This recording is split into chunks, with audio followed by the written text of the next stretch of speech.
Well, the growth momentum in the Eurozone has lost steam this year, so much so that some analysts say the risk of a recession in Europe is rising. It's in this environment that the EU's Economic and Financial Affairs Council has met to discuss policies from trade to budgets and taxes. Just days earlier, the European Commission slashed its Eurozone growth rate forecast from 1.9% to 1.3% for this year. It also downgraded growth in Europe's biggest economy, Germany, and Italy, which is officially in recession. Despite the gloomy outlook, though, the EU's economy chief, Pierre Moscovici, says the slowdown doesn't mean there's any threat of recession, while Eurogroup President Mario Centeno said eliminating uncertainties around global trade and Brexit are a key priority. We know that there is a temporary slowdown in our economies. We also know that most of the risks that the Commission pointed out are political risks, which is really a call for us politicians to act. We have a lot to do on that front, reforming Europe, but also reducing very important risks on the trade and Brexit fronts. Let's get more on this now from Kevin Ozebek, who joins us from Brussels. Hi, Kevin. A lot of people are genuinely worried about signs of this slowdown in the Eurozone. What else did the EU finance chiefs have to say about it?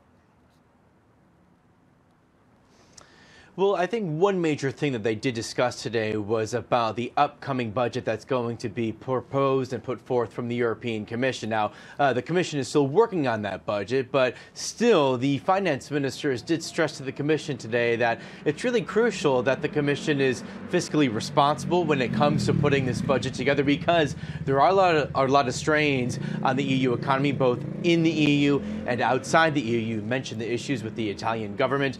There's been some pretty poor German manufacturing numbers lately. You also have the U.S.-China trade row and a slowing Chinese economy, which is all putting some pressure on the Eurozone and the EU economy. But you did mention that the growth for this year, 2019, has been downgraded. It's not all doom and gloom, though, because at the same time, the EU is still projecting that growth is going to tick back up in 2020, back up to 1.6%. Interesting. Brexit, of course, is not only an ongoing headache for the UK, but also for the EU. What did they have to say on that matter?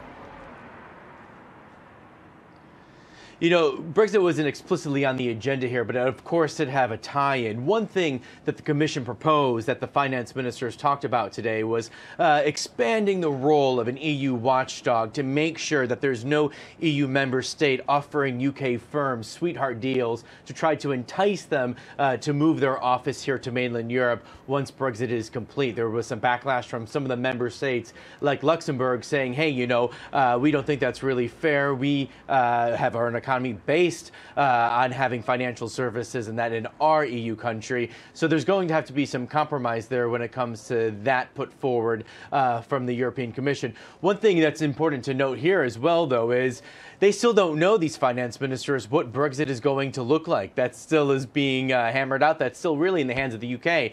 So there really isn't that much that EU finance ministers can do right now on that. Okay, Kevin Ozebek in Brussels. Thanks so much for that update.